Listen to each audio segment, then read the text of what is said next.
আমরা PR system নির্বাচন চাই, সংখ্যানুপাতিক হারে নির্বাচন চাই। বিএনপি কেন মানছে না? বিএনপি তো দাবি করেছে আমরা জাতীয় সরকার গঠন করব, এটা বিএনপির দাবি। আর জাতীয় সরকার গঠন করার জন্য সবচেয়ে ভালো পদ্ধতি পিআর সিস্টেম নির্বাচন। জাতীয় সরকার সর্বদলের অংশগ্রহণমূলক সরকার, আর সর্বদলের অংশমূলক সরকার গঠন হতে পারে একমাত্র পিআর সিস্টেম নির্বাচনের ভিত্তিতেই। তাহলে কেন বিএনপি মানছে না? কারণটা কি আমি তো বুঝি না। অবশ্যই বিএনপিকেও পিআর সিস্টেমে নির্বাচন মানা উচিত। সংস্কার চাই। বিএনপি বলছে আমরা সরকার গঠন করে ক্ষমতায় গিয়ে সংস্কার করব। প্রথম প্রশ্ন হলো এই, আগামীতে বিএনপি ক্ষমতায় যাবেন, এই গ্যারান্টি আপনি কে দিয়েছে? আপনি কিভাবে ভেবেছেন যারা 91 থেকে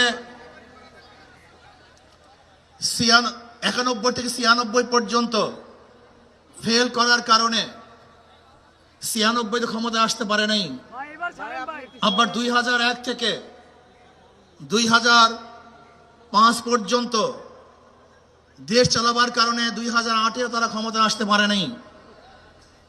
2001-এ বিএনপি ইশতেহার ঘোষণা করেছিল, সেই ইশতেহারের মধ্যে 10%ও বিএনপি বাস্তবায়ন করতে পারে নাই। এমনকি 2001-এ বিএনপির ইশতেহারের 1 নম্বর শর্ত তারা পালন করতে পারে নাই। আমি বিশ্বাস করি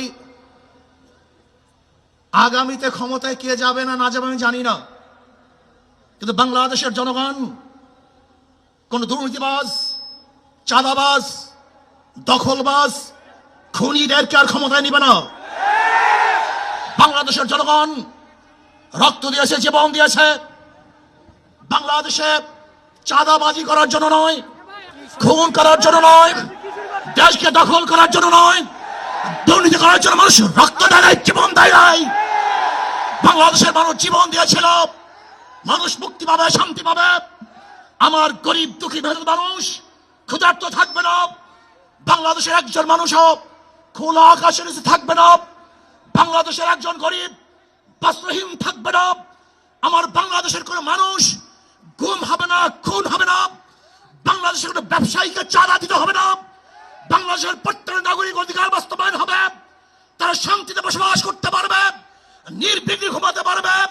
আমার মা বোনরা ইজ্জত দিয়ে রাস্তায় চলাফেরা করতে পারবে। বাংলাদেশের মসজিদ থাকবে, মাদ্রাসা থাকবে, দাড়ি থাকবে, টুপি থাকবে। দাড়ির উপরে আক্রমণ করতে পারবে না, টুপিকে ছিনিয়ে কেউ নিতে পারবে না, ইসলামের বাইরে আইন পাস করতে পারবে না। এর জন্য জীবন দিয়েছিল, রক্ত দিয়েছিল। দ্বিতীয়বার দাড়ি টানবে এই দৃশ্য দেখার জন্য মানুষ রক্ত দেয় নাই। মৌলবাদীর বিরুদ্ধে আঙ্গুল তুলবে, মোল্লা বলে গালি দিবে, আজকে টুপি দাড়িওয়ালাদের ক্ষমতায় যেতে দেবে না, এই স্লোগান শোনার জন্য মানুষ রক্ত দেয় নাই। এই দৃশ্য দেখার জন্য বুকের তাজা রক্ত জমিনে ঢেলে দিয়ে মানুষ শাহাদাত বরণ করে নাই, বরং বাংলাদেশের মানুষ শাহাদাত বরণ করেছিল এই জাতিকে মুক্তি দেওয়ার জন্য, কোরআন ও সুন্নাহর আইন বাস্তবায়ন করার জন্য। বাংলাদেশের মানুষ ওই ভারতের গোলামি করার জন্য রক্ত দেয় নাই। বাংলাদেশের মানুষ ভারত আমাদের দেশে কর্তৃত্ব নেতৃত্ব করবে, আমেরিকা আমাদের দেশে কর্তৃত্ব নেতৃত্ব করবে, এর জন্য বাংলাদেশের মানুষ জীবন দেয় না, রক্ত দেয় নাই। বাংলাদেশের মানুষ সাধন, তারা নিজেরা আইন প্রণয়ন করবে, নিজেরা সংসদ পরিচালিত করবে, তারা নিজেদের পায়ে দাঁড়াবে। বাংলাদেশের মানুষ জীবন দিতে পারে, কিন্তু কারো গোলামি করতে পারে না।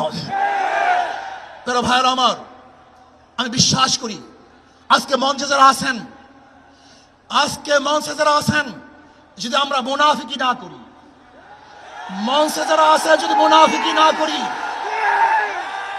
মুখের এবং কাজের কথা যদি একসাথে থাকেন, মুখের সাথে কাজের যদি মিল থাকেন, আমি এই লক্ষ জনতার সামনে কসম করে বলতে পারি আগামীতে ক্ষমতায় যাবে ইসলাম, ক্ষমতায় যাবে ইসলাম, কোন সন্দেহ নেই।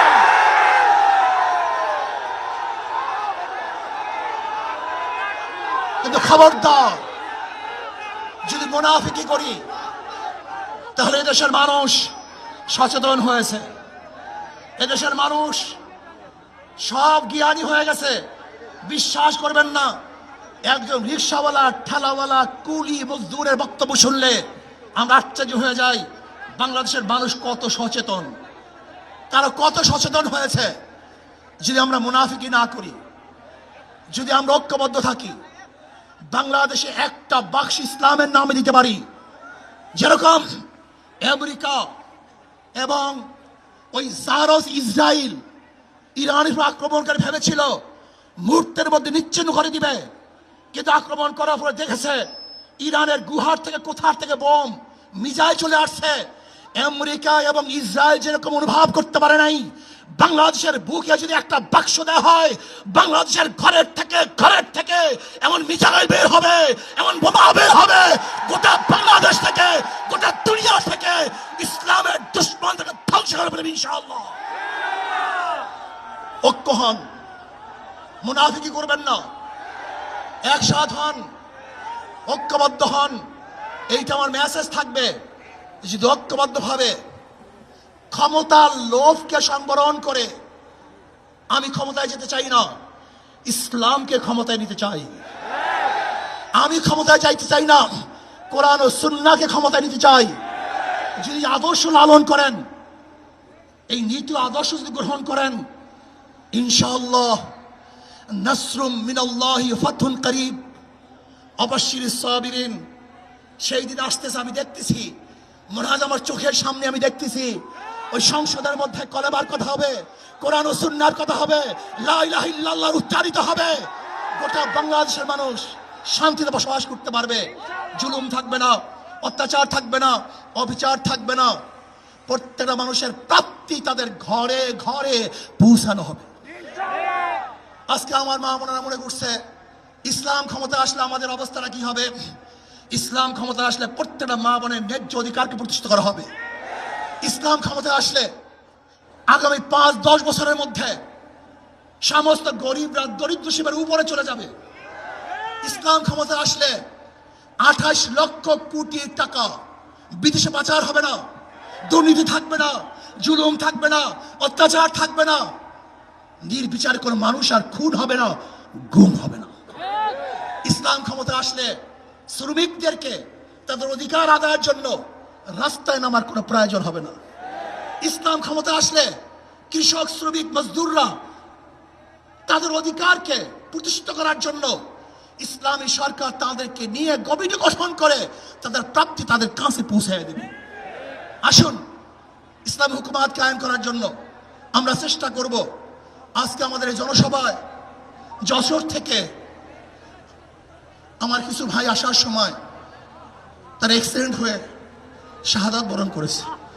আল্লাহ তাদেরকে জান্নাতুল ফেরদাউস দান করেন।